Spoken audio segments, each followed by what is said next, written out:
Our guest today is Cook County Board President. She has just earned her second four-year term. Our guest today earned her bachelor's degree and master's degree from the University of Chicago. She is a frequent attendee at City Club of Chicago events, for which we are enormously grateful. Ladies and gentlemen, Cook County Board President Toni Prekwinkle. Madam President.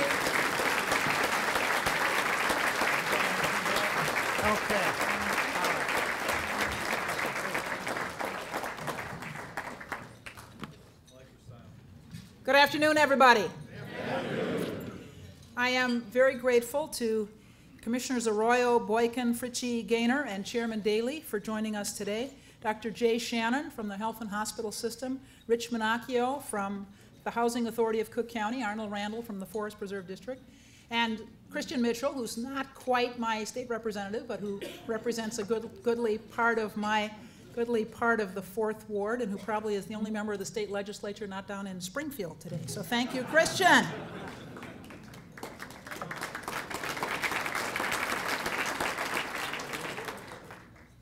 So I'm a history teacher, and I always say that democracy is at the same time the best and the most fragile form of government on earth.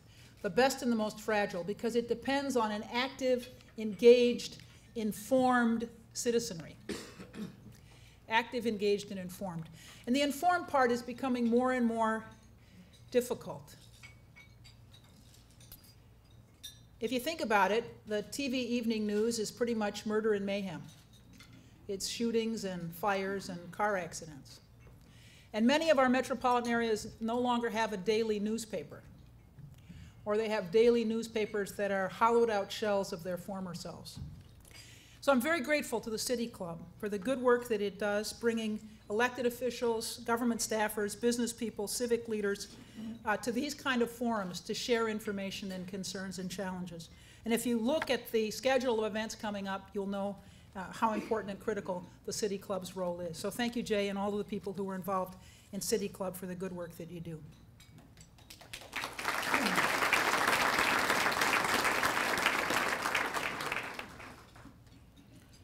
I've always believed that as an elected official, it's not enough to do the right thing. You have to explain it to the widest possible audience. And it's this belief that's led me to the City Club several times over the last 4 years.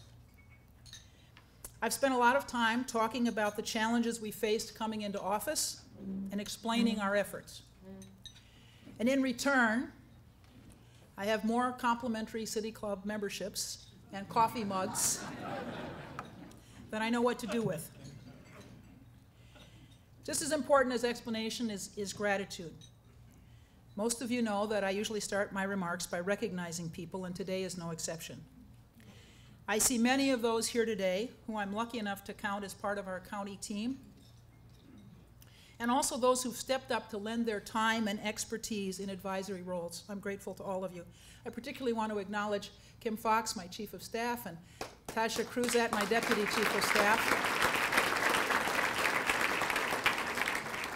If I go much further than that, I'm sure I'll miss people in the audience, so I'm going to stop right there. I'm grateful to everybody for the good work that you've done, and I know that I couldn't have done it without you. Thank you. We've demanded a responsible, transparent budgeting process to begin with, and as a result, we've overwhelmingly passed 5 budgets, solving for over $1.4 billion and cutting $465 million in expenditures. We have a smaller, stronger government than we did 4 years ago. We've reduced the number of budgeted positions by almost 2,000, and our county workforce is 8% smaller than it was when I took office. We implemented the first countywide performance management initiative, working with our senior leadership to set tough countywide goals by which we would hold ourselves accountable. As a result, we've created a culture of data-driven decision-making that has allowed us to reduce wait times in the emergency room, crack down on tax scofflaws, achieve provisional accreditation for the medical examiner's office with the National Association of Medical Examiners, streamline the county's fleet of vehicles, and reduce employee absenteeism. Over the last 4 years, we've made incredible progress rebuilding Cook County government. The financial foundation of our government is strong, and it's because of our commitment to fiscal responsibility that we have the credibility to advance our policy agenda, which is what I want to talk about today. Without a doubt, one of the greatest accomplishments of our first term was laying the foundation for a public health system that is responsible and responsive to both patients and taxpayers. It's no secret how we did this. Since securing a federal waiver under the Affordable Care Act to early enroll eligible Medicaid patients in October of 2012, we've enrolled more than 96,000 people and reduced the allocation from the county taxpayers to less than half of what it was 4 years ago, saving taxpayers over $200 million annually.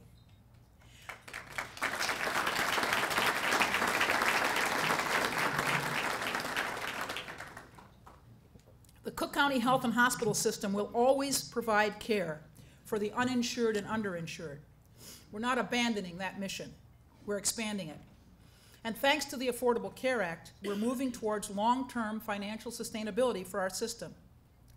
Much of our last 4 years was focused on enrolling patients into county care. Now, for the first time in its history, the Cook County Health and Hospital System has more insured patients than uninsured ones. The next 4 years will be about retaining and expanding our patient population and continually improving the patient experience. We're investing in new technology. We launched our new patient portal, My Cook County Health, and today nearly 12,000 of our patients are using the portal to access medical information. We're placing increased emphasis on ambulatory care, expanding services and capacity, and upgrading technology and equipment. We're adding Saturday clinic hours and developing a call center and a centralized scheduling process to improve access throughout the system. We continue to work closely with the Civic Consulting Alliance to identify new opportunities to make better and more efficient use of our services. And I'm very grateful to CCA for their help across a wide variety of issues in the last 4 years. In turn, we will no longer be primarily a healthcare system of last resort for those most vulnerable, but a provider of choice for all residents. We will reform our healthcare system by building on existing strengths: top-notch healthcare professionals, internationally recognized research, community-based care, and unmatched compassion. As Cook County Board President, I'm glad to report that our criminal justice reform efforts are bringing about important changes in the system. We must continue to reduce our over-reliance on detention, pretrial detention. Contrary to most people's assumptions, the jail is not primarily a place where we lock up violent criminals, and it's not a place where people wait to go to prison.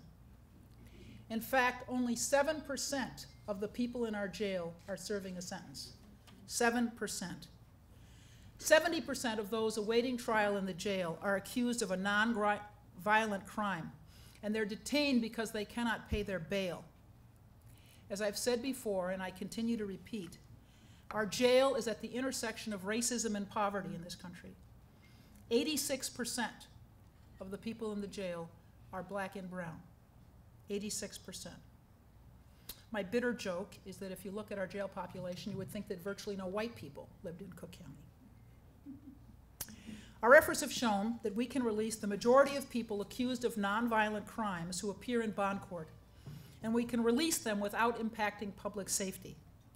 This is especially true for women, who find it more difficult than their male counterparts to post bail. At Central Bond Court, we've reduced the detention rate from 71% in 2013 to 33% last quarter.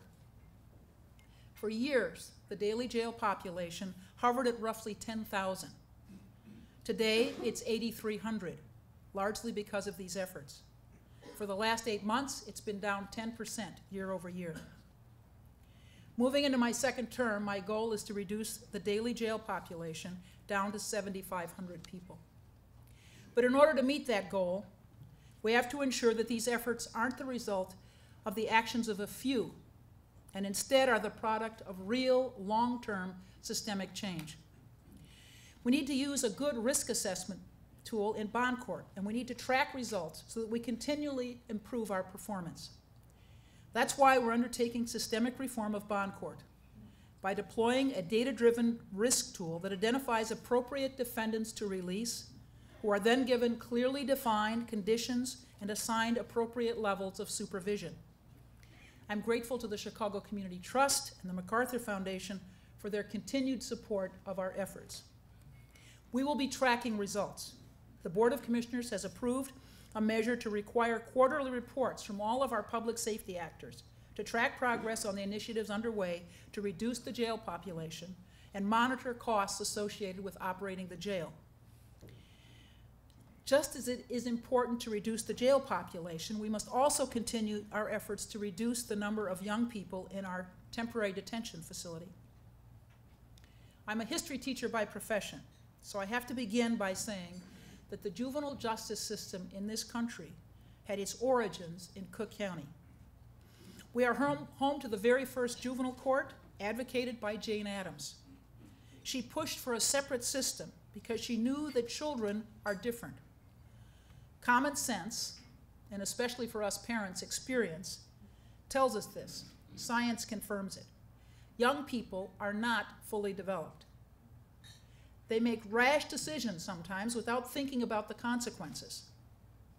But it also means that they have a profound potential for change.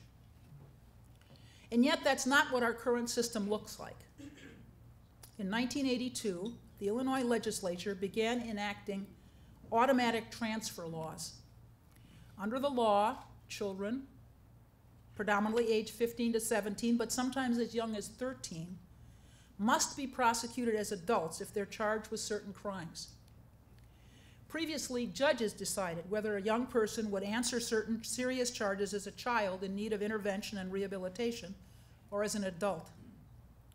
Now youth are automatically tried as adults based solely on the charge brought by the prosecutor. The youth receives no hearing to determine whether they are better served in the juvenile system or in the adult system. When judicial discretion is removed from the criminal justice process, as in the case of automatic transfers, the outcomes for individuals and communities are worse. A recent study by the Juvenile Justice Initiative showed that 50% more children were transferred to adult courts by prosecutors than had been the case by judges, and for less serious crimes. Furthermore, the percentage of young people transferred to adult court who were African American rose by 15%. In fact, in the 3 years of the study, 257 young people were automatically transferred. Only one of them was white. This means we're sending young people into the adult system for lesser crimes than when the judges made this crucial decision. And almost every single one of them is black and brown. The lack of judicial discretion also increased the financial costs to the system. Automatic transfer youth stay much longer in detention due to the fact that our adult courts are less efficient than our juvenile courts, which dispose of cases more quickly. The average stay for a young person tried in juvenile court is about 25 days. The cost is approximately $15,000, $600 a day. The same young person tried as an adult as the result of automatic transfer laws stays in the JTDC, our Juvenile Temporary Detention Center, for an average of 220 days at a cost of $132,000. That is money that we could be reinvesting in community-based programming, job readiness, and educational programs for our young people. The fact is, it knocks kids off track. I recently heard the story of a young man. He was 16 years old, a student in good standing at Proviso West, with plans to attend Northern Illinois University and to study psychology. He attended Sunday school and weekly services at God's House of Brotherly Love in Bellwood. But one day, he got into the wrong car and his life changed. He got in a cab with two friends.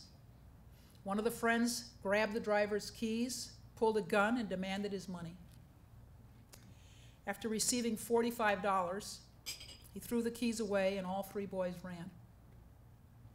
The police identified them from a camera in the cab.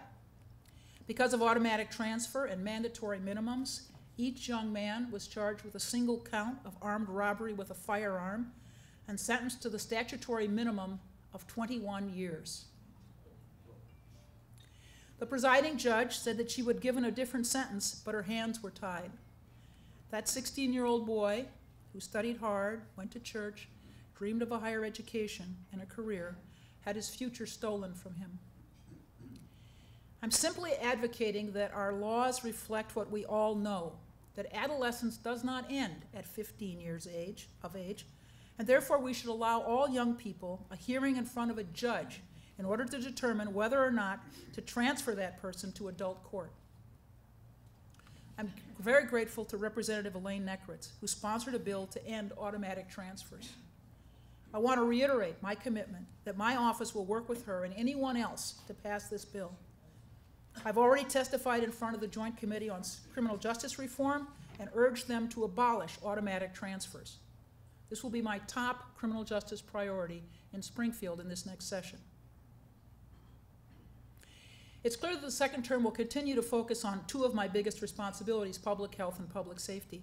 However, I'm also committed to doing everything I can to help grow the local economy. But the fact is, I don't create jobs. I know that might not be a traditional thing to say, especially as an elected official.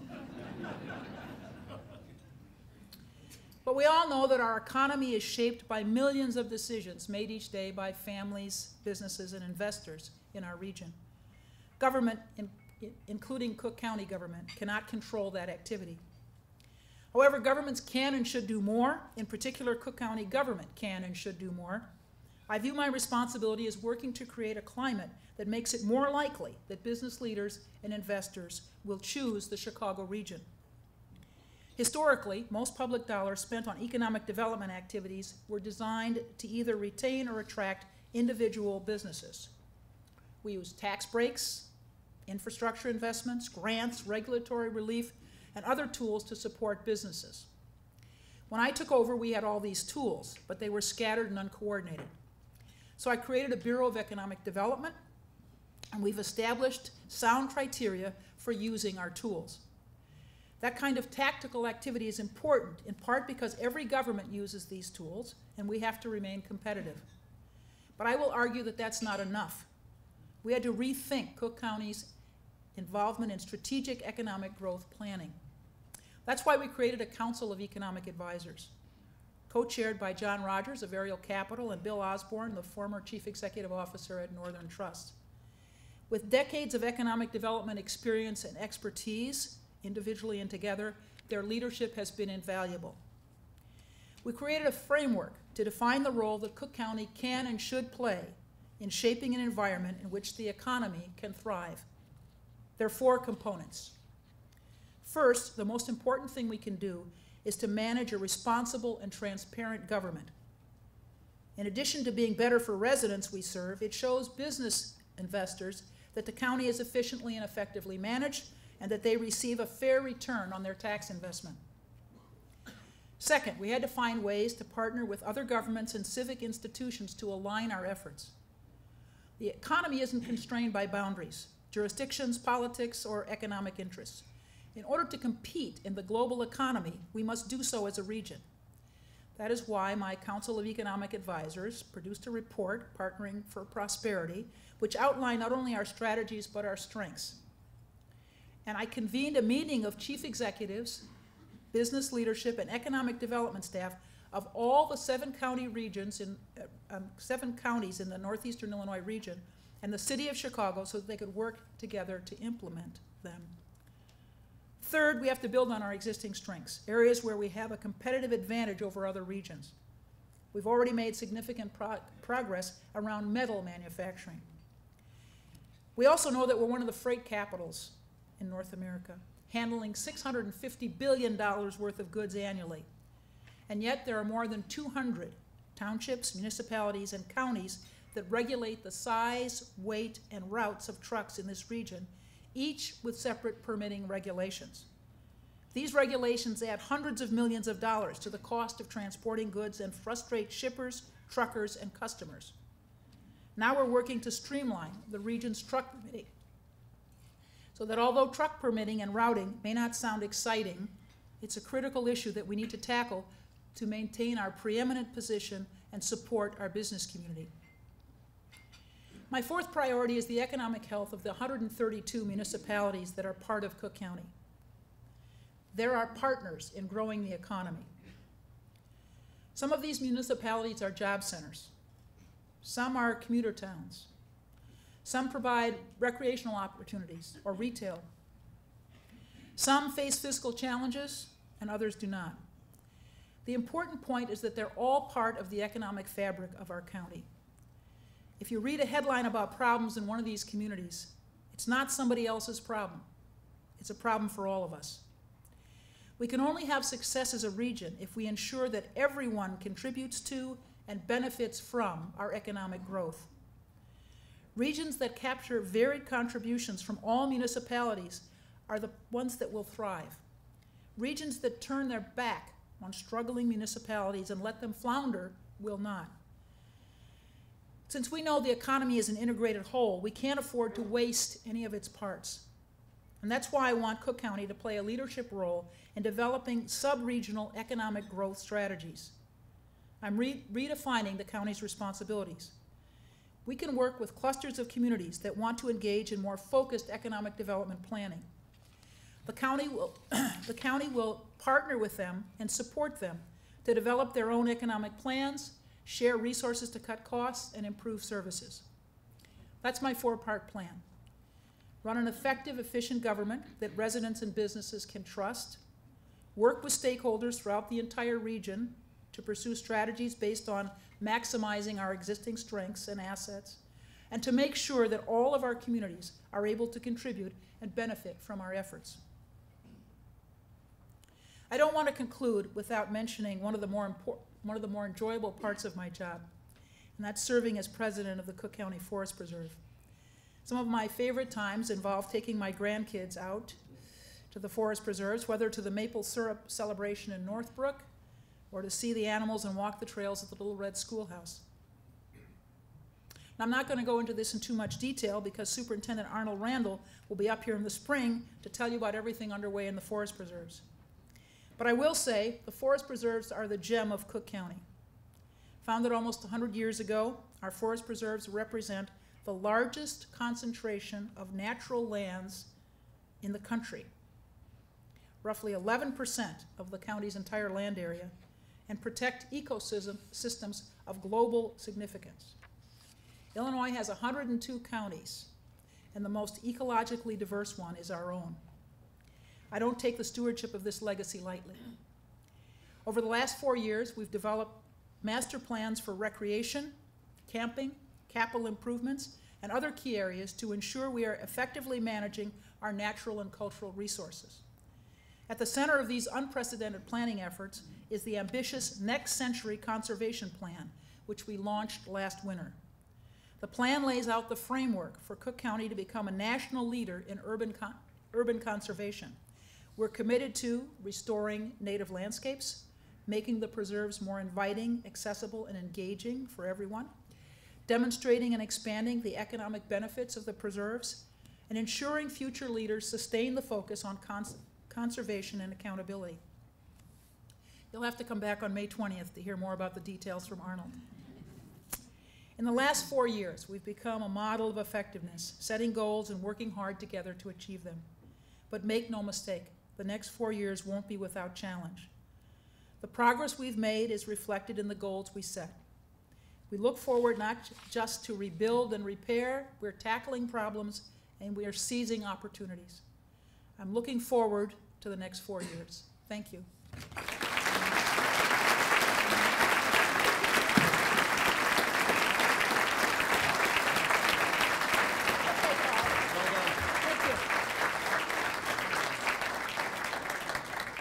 If you have a question, raise your hand. We have City Club people. We'll take them.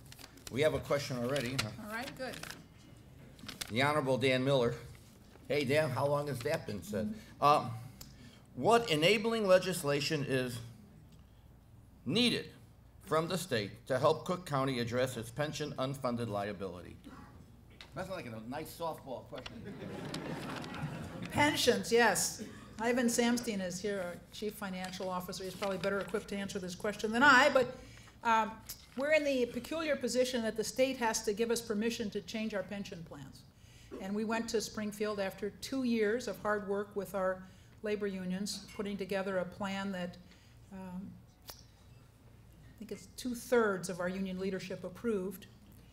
We went to Springfield last May and secured passage in the Senate, but we came to the end of the session without action in the House. So we'll be going back in this session to secure state support for the pension reforms that we've worked out with our labor unions.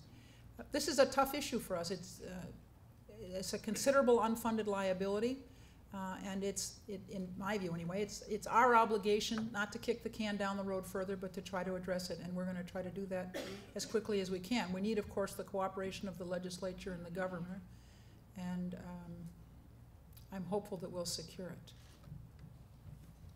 More questions?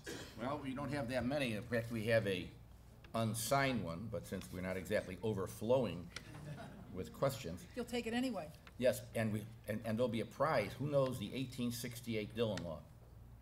1868 what? Dillon Law. Dillon. D-I-L-L-O-N. Not me. Look it up. That's another answer to the question. That's what I'm here for, just to screw everything up. Don't worry about it. Okay, from the mystery person. It's a good question. Normally I would throw this out, but since we don't have any, and it is a good question, we'll do it. Next time, sign your name. Who is it? All right. You get one mulligan in this group. That's it. What are your plans to consolidate? Oh, geez. What are your plans to consolidate city and county services and administration?